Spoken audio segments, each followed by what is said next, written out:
7 signs that you have toxic friendships. Now, let's begin. Number 1. You give, they take. Friendships should be a give and take. You should listen as much as you talk. You should do favors as often as you ask for them. But what if you're doing all the giving and they're doing all the taking? Well, this is a classic example of an unbalanced or toxic friendship. One friend, that would be the giver, is constantly making an effort. The other, the taker, just keeps asking for more. So how does this kind of friendship develop? Well, more often than not, it starts with the taker. Takers have a tendency to focus on themselves. They're so concentrated on their own needs that they forget to consider their friends. But it's more than just being selfish. These toxic friends aren't respecting you as an individual. They don't value your time or effort as much as their own. In their mind, the friendship revolves entirely around them. Imagine your characters in a movie. Your friend thinks they're the main character. They think the entire story is about them. That means to them, you're just a part of the supporting cast. Unbalanced friendships like this, they just never last. Givers almost always end up getting tired of takers' demands. The problem is, it can take years to realize that you need to leave a friend behind.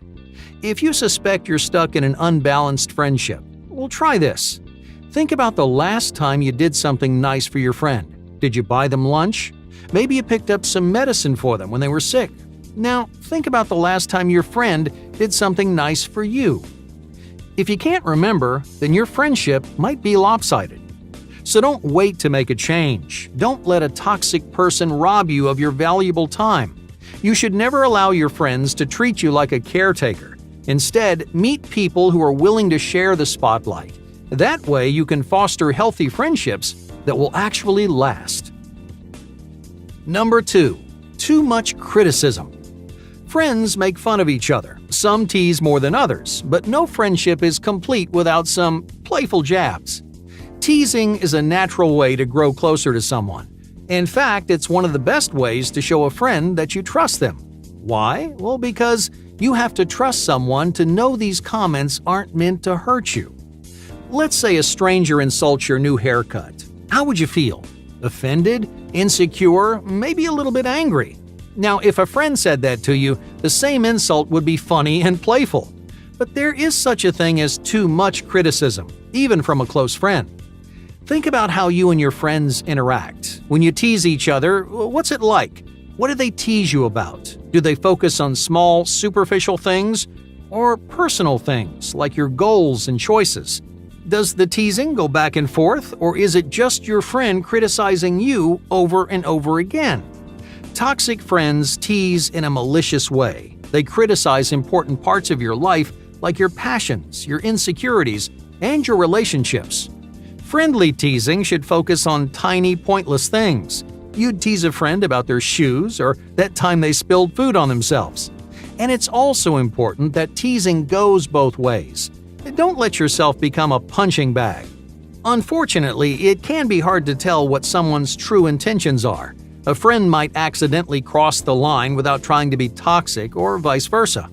The key is to pay attention to how it makes you feel. Despite teasing each other, friends should ultimately boost each other up.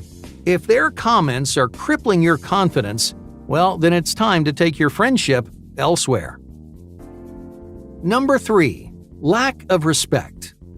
Toxic people don't always hurt you or push you away.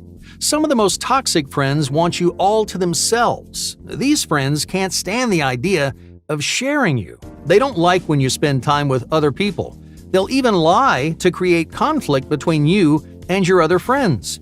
They'll say things like, "Hey, I heard him talking about you behind your back," to destroy your other relationships.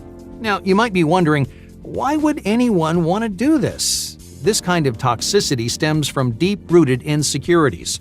When they see you having fun with other people, they feel jealous or abandoned. They think you'll like them less if you enjoy other people's company.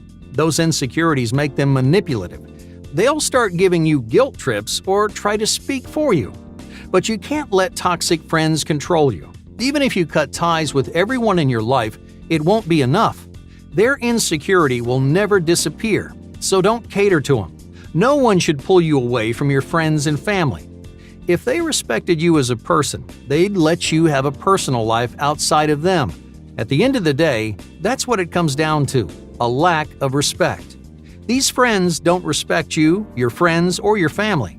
Ask yourself this: has your friend ever gotten to know the people in your life, or are they constantly rude and distant? This disrespect might extend even further. You may notice them disrespecting your belongings. They'll leave behind messes and treat your things like trash. This usually means they don't care about your feelings or are too self-centered to notice. Either way, you, your things, and the people in your life deserve to be respected. Don't settle for anything less. Number 4. Short fuse. Does your friend yell more than they talk? If they've got an especially short fuse, your friend might be displacing their anger onto you. Displacement is a psychological defense mechanism that helps us cope with anger. Imagine you got an F on a paper. You're obviously mad about it, but you can't yell at your teacher. Or you shouldn't. Instead, you transfer your anger elsewhere. You take it out on siblings, pets, or in this case, your friends. Unlike most items on this list, a short temper doesn't mean the friendship is over.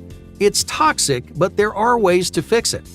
Start by trying to identify why your friend is so angry. Do they hate their job? Or maybe they're having money troubles. Next, let your friend know that you support them, but only if they want to talk instead of yelling. In most cases, this will do the trick, but there are exceptions. Some friends simply yell because they're petty and immature. They can't think of a more respectful way to handle conflict. But whether you like it or not, their anger will rub off on you. It can make you feel pessimistic, unmotivated, and flustered. An angry friend can instantly ruin your whole day. So don't let a toxic friend hold you back. Surround yourself with calm and happy people to keep your life moving in a positive direction. Number 5. Never texting first. Everyone communicates a little bit differently. Some talk to their friends every day. Others do it once or twice a month. So how do you know if someone's communication skills are actually toxic? The important part isn't how often you talk, it's who started it. Look at the last 4 or 5 exchanges that you had with your friend. Whether it's texting, calling, or video chatting, who initiated it? If it's you every single time, well then you might have a problem. Lack of initiation suggests that your friend doesn't care about you as much as you care about them. If they did, you wouldn't be doing all the heavy lifting. It's not your job to maintain the friendship, so if you've initiated every conversation, stay silent. Make them work for it. If they don't, you'll know they weren't interested in staying friends. Number 6. Back and forth. Does your friendship come and go in waves? Are you really close for a few weeks and then suddenly start fighting all the time? Volatile friendships will weigh you down. They bring all kinds of unnecessary stress and drama into your life. But you shouldn't have to wonder about the status of your friendship each day. Your friends should be a constant in your life. You should be able to rely on them when you need to.